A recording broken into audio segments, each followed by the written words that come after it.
now it's time for Hans Jansen, a prominent Arabist, teaching at Leiden and Utrecht earlier, also being together with prof. Sultan, expert witness in the trial against Kvindens.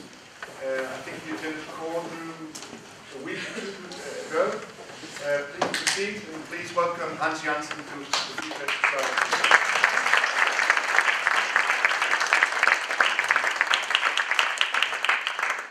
Thank you very much for inviting me. It's a great honor to talk here. It's very difficult to talk after prof. Sultan, who would go to prison for half a year in any European country for what she said now. And I'm not yet ready to do that, so I'll be a bit softer. As you know, biblical studies have undermined the authority of the churches in Europe considerably. And so I'm going to say something about Quranic studies and the study of early Islam. I'm more or less preparing myself for the de-Islamization that will have to follow the completeness of Islamization that is being prepared for us by our wise and able governments of the European Union. Well, as you all know, Muhammad is the prophet of Islam. The word prophet comes from Greek. And in Greek, the word prophet originally means spokesman. Islam, we understand, teaches that Muhammad was God's spokesman, and Islam also teaches that he was an historical figure who died in the year 632. That's very easy to remember, 632. In Medina, a town located in a geographical area that is now part of modern Saudi Arabia. Islam commands Muslims to follow Muhammad's example down to the smallest details. The obligation to imitate Muhammad makes it important to Muslims that they should know how exactly Muhammad behaved and which acts and which deeds he forbade, recommended, commanded, or tolerated. Whatever Muhammad did is a legal precedent. He was, after all, God's spokesman. About Muhammad's way of life, Islam offers a large number of stories. Apart from these stories, the believers are blessed with the possession of 6 canonized collections of sayings, and we are urged to believe that these sayings and these stories embody Muhammad's example and hence are legal precedents. And whether these stories really embody Muhammad's example may be true or it may not be true. One of the two must be the case. Now, it would be reassuring if we had archaeological evidence that supported the official Muslim version of some of the events that these sayings and these stories narrate or obliquely refer to. But there is no such evidence. There is not even evidence for the general picture of history and the period and the area which these stories and sayings project. But this does not necessarily mean that such evidence does not exist. It may still be hidden in the sands of Arabia. Nevertheless, this lack of archaeological information is astonishing. But what is even more so is that the peoples and cultures with whom the armies of Islam came into contact in the years between 600 and 650 and later, that these cultures do not mention Muhammad in their writings. Even the word Islam and Muslim appear to have been unfamiliar until a late date. Please note that these cultures were advanced and literate. We are here talking about the Jews, the Armenians, the Greeks, the Syrians, who had their own language, and the Persians. None of these cultures has produced anything that comes even close to being a reliable testimony about Muhammad that dates from the period in which Muhammad supposedly lived, or from a period reasonably close to it. But here too it has to be noted that such testimony may, in theory, be recovered in the future.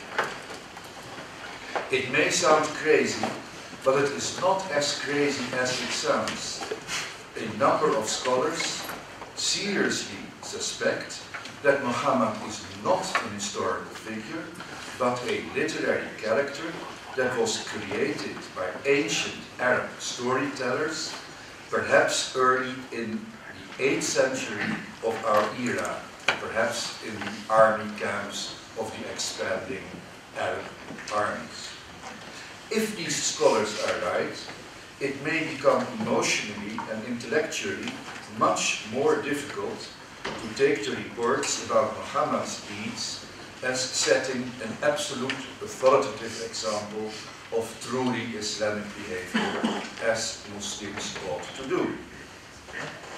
It goes without saying that in the eyes of a true believer, the authority of a human storyteller can never equal the divine authority of the spokesman of God.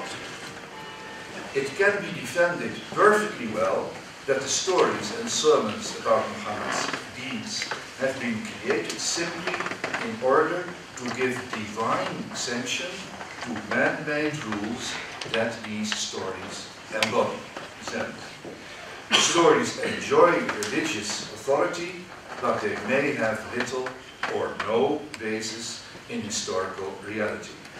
They are edifying. They even may be wise and good at times, like the story of the Good Samaritan in the New Testament. But are they history? Question mark. Modern unbelievers will not lose any sleep about this question, but true believers would definitely feel cheated if the canonical stories about Muhammad were fiction and possess no historicity.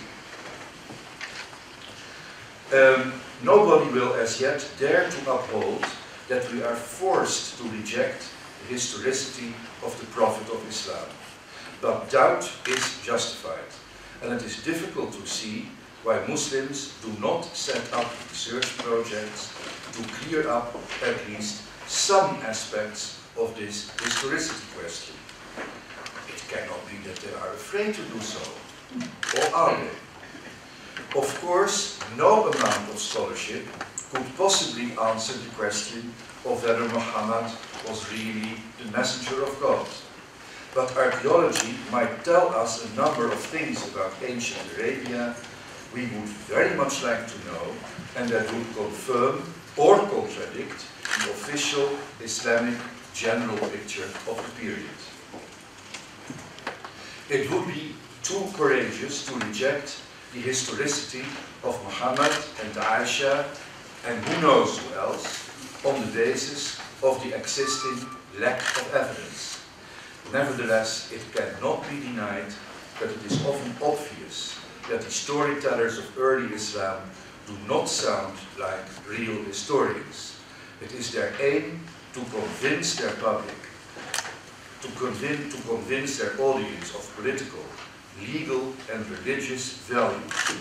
They do not try to report about the past that they remember, although it may sometimes look as if they do.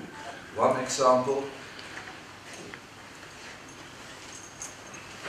Quran 4:34 orders men to beat their wives. This, of course, is embarrassing. Beating women is not a particularly brave thing to do. So, when the storytellers describe Muhammad's last public appearance before his death at the so-called farewell sermon, they make him say that men should beat their women only lightly. Their story may represent historical memory, but on the other hand, it is much more probable that it serves a different aim, to exonerate the Holy Book of Islam of preaching violence against unarmed women. The storytellers again and again intend trying to convince their public that Muhammad has indeed been the spokesman of God. In order to do so, they assured their public that already Christians, even monks, had recognized him as such. They had, of course, no real memory of such events, but they wanted to convince their public that to recognize Muhammad as such was a good thing. Now, if a neutral Christian authority had already recognized Muhammad, so they must have argued, how much more should others do? In this case, the storytellers could only get their message across if they could create a setting in which Muhammad might actually have met a monk. Hence, they tell several stories of how Muhammad as a child went to Syria, the only place where one would meet Christians, even now. And so there are several stories that Muhammad went to Syria together with one of his uncles. These stories are not the product of real historical memory, however vague, but they are a creation that was made necessary by the theological need to have Muhammad recognized as a prophet by Christians, preferably not just a Christian, but a monk. And you all know the story, Sergius, it's well known, even in European folklore, it is accepted as a story. The story about the meeting of Muhammad and the monk is improbable. It appears in many contradictory versions, but it served its purpose. For the same reason, the storytellers convey stories about a journey to Ethiopia, which the early Muslims are supposed to have undertaken.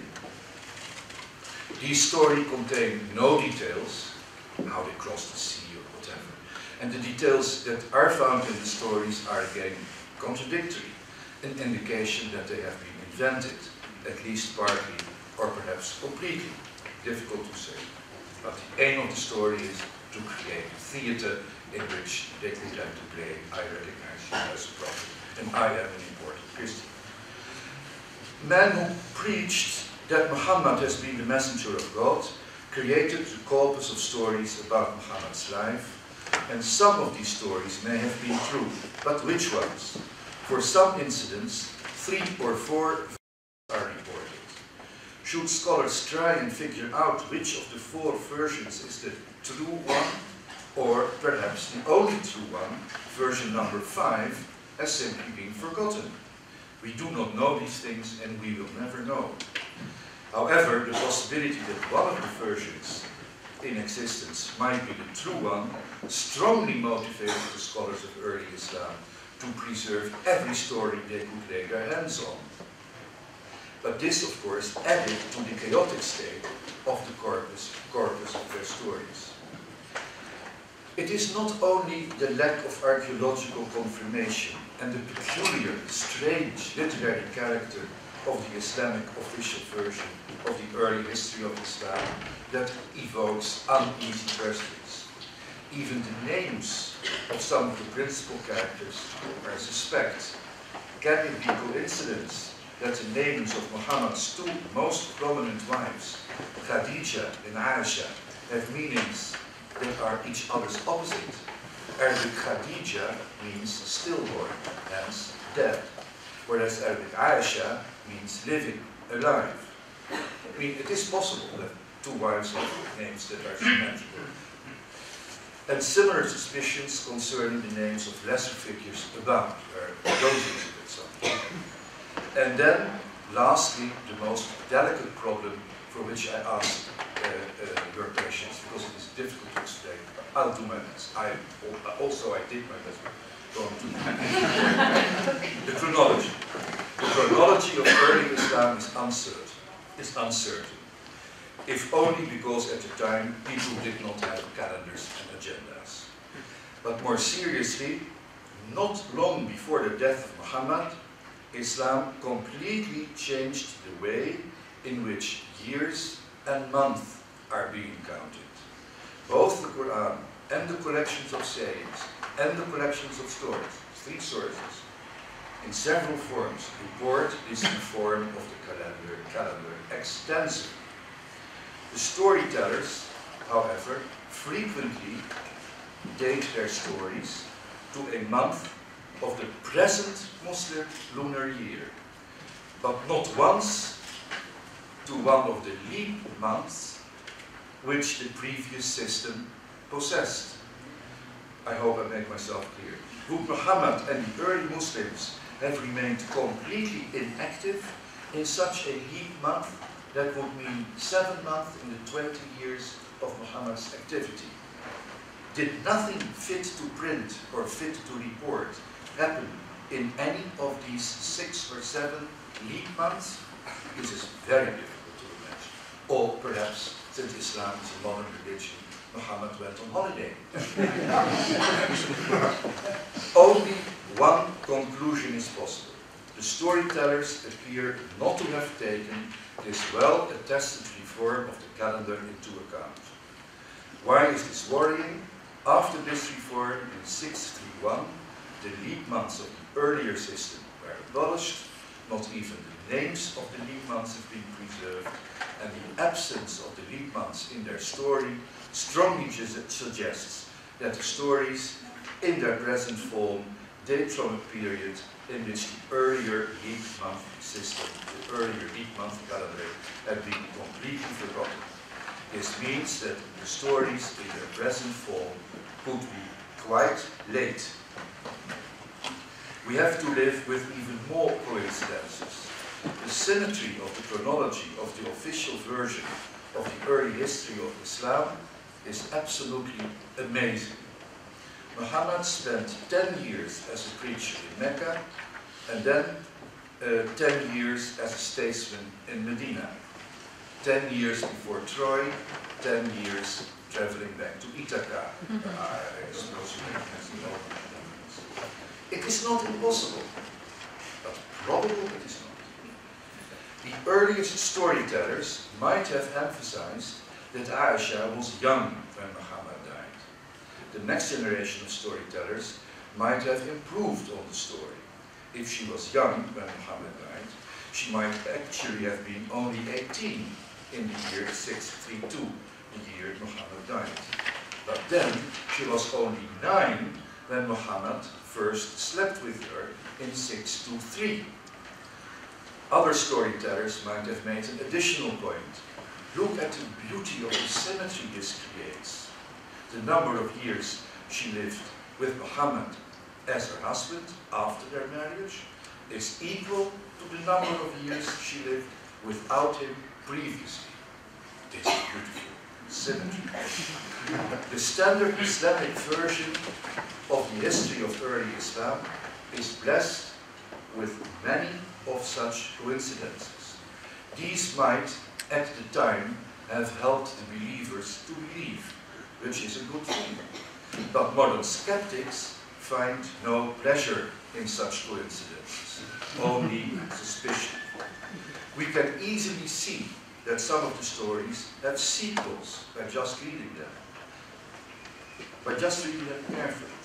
Other stories have prequels. This is amazing, and it only makes our suspicions stronger.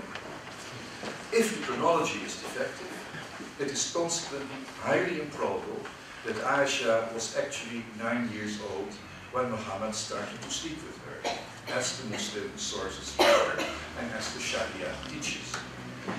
This is not without legal consequences.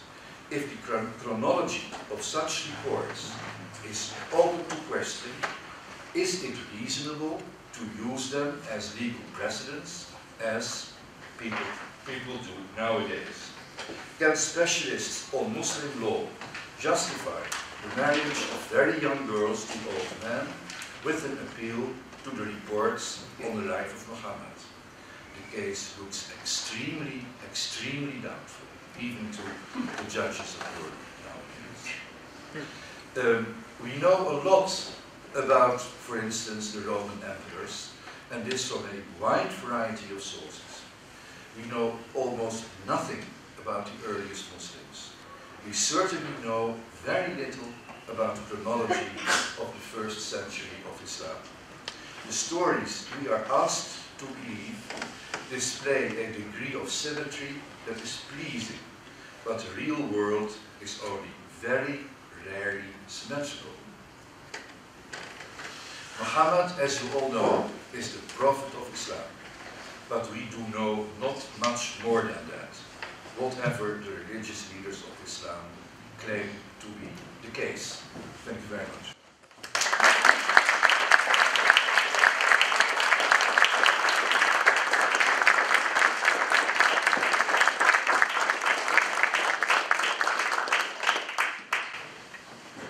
Thank you for that learned introduction to the Quran and the confusion surrounding it. I think we have a first question from down there. Yes, please. I would like to go further with your last mentioning. Pedophilia is a crime. It's a crime in our time and in our culture. And then, on the other hand, some crimes are timeless, of a general human nature. Is Muhammad a pedophile? That is a legal question, and one Dutch judge recently said that if you sleep with a child only once, you're not a pedophile. So, according to the wise and able Dutch justices, pedophilia is not proven in the case of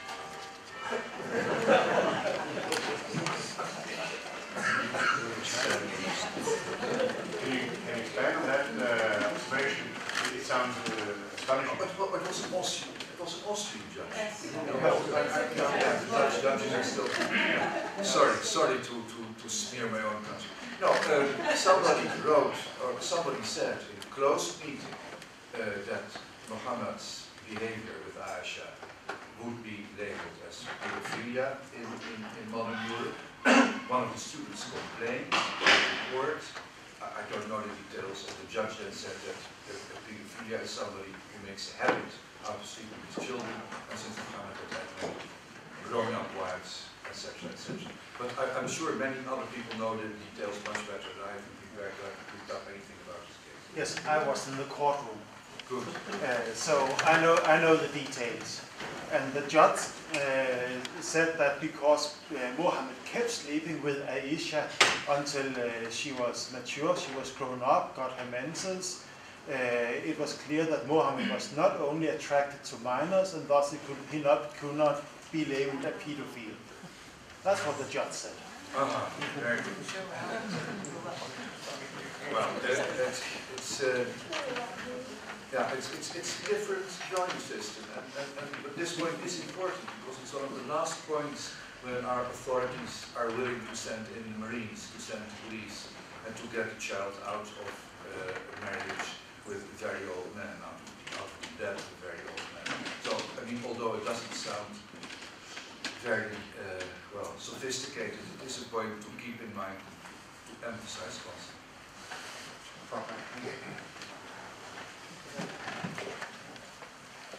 Why doesn't we expand and tell the whole world, at least the Western world, that Islam is based on the sayings of Muhammad, not so much on the Quran, it's not so problematic, but they are the sayings of Muhammad, the hadith, that are the problem, because the Sharia is based on them, and all the mistreatment of women, and those Sharia and those hadiths are based on what Al-Bukhari has written a couple of hundred years after Muhammad's death. Al-Bukhari is not a Saudi, he never met Muhammad. He started writing about it 200 years ago, 200 years after his death. And there is no authenticity whatsoever possible to prove that any of the hadiths he's written comes from Muhammad. Yes, but it would not be effective to do so. People would only say that you try to know better than Muslim scholars themselves. And Muslim scholars, ulama, ayatollahs, they have an elaborate system of connecting their rules to hadith and Quran commentaries and to whatever. And they are able to prove and to talk for hours and hours until you are really numb that what they teach is the real interpretation of the Quran and the hadith, etc. it's almost impossible to come in between. The only thing, if you really want to attack that system, is to say, well, I am Christian and Christianity is better, or to say, no, the sources which you build this castle on are not reliable. And the Quran is not reliable, the Hadith is not reliable, the chronology of the whole thing is not reliable, etc., etc. But the system as such is like a very complicated building with all kinds of rooms, stairs, whatever. A building that is kept together very, very solidly by the way it is constructed. It is a verbal construction, it's only words, and with words we'll never win.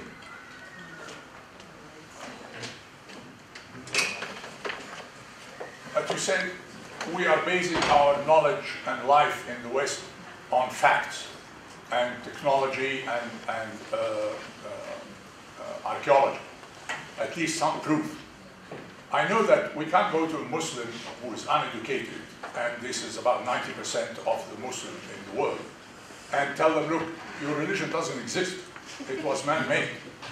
So I tell them, as an amateur scholar of Islam, that I want to question the authenticity of the hadith. I want to start by one thing at least, and through this maybe come later to the doubtful writings of the Quran.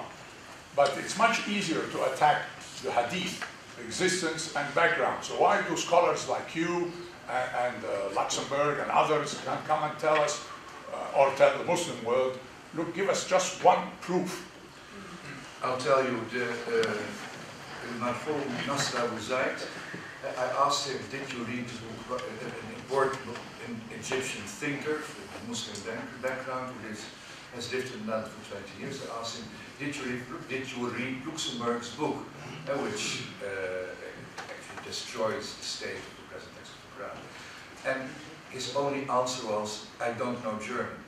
I mean, there is no...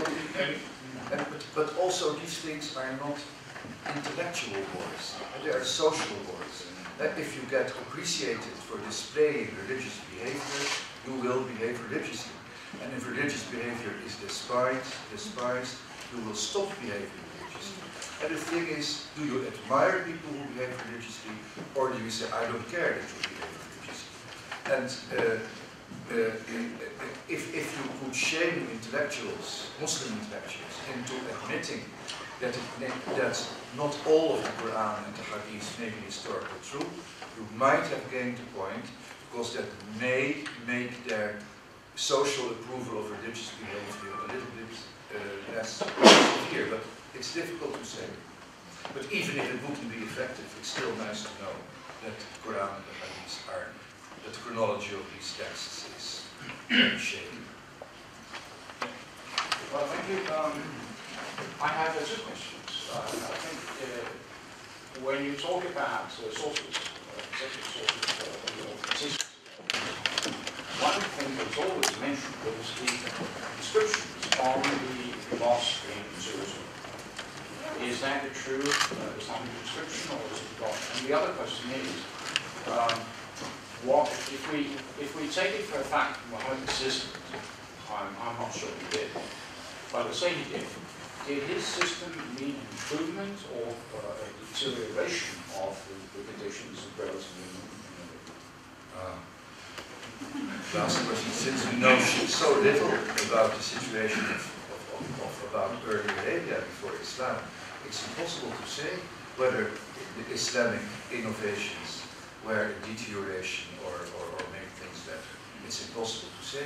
We know absolutely nothing of Jahiliyyah, but what we do know suggests that people were monotheists and that they had a kind of vague monotheism and came very close to Christianity and Judaism.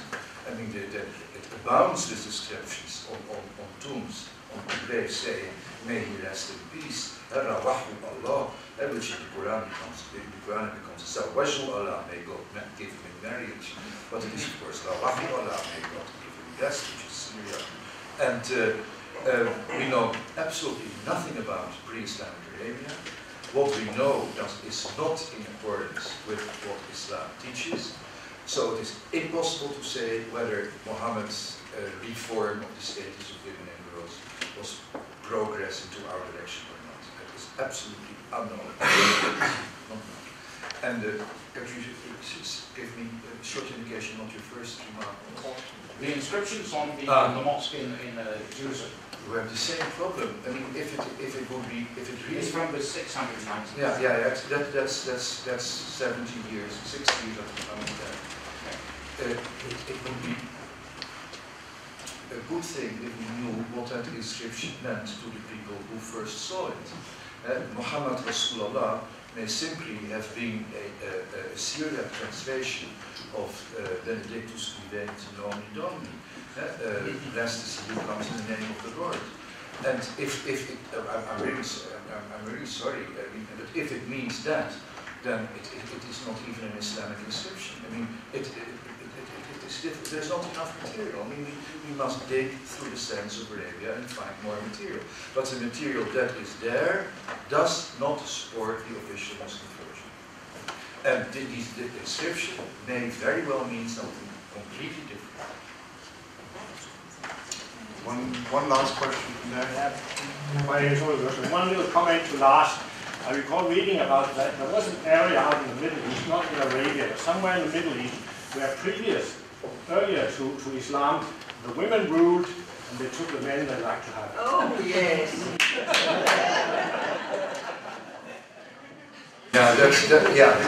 People thought that because in many inscriptions talk about women that were trading and not about men. But it doesn't say whether they were rich or poor. And it sounds as if the story of Khadija, as Muhammad's first wife, as a woman who was active in trade, and maybe an echo of the circumstances described in those inscriptions. But there are not enough of them, and I certainly don't know enough about it. But it may be true. It may be true. All right. Thank you for.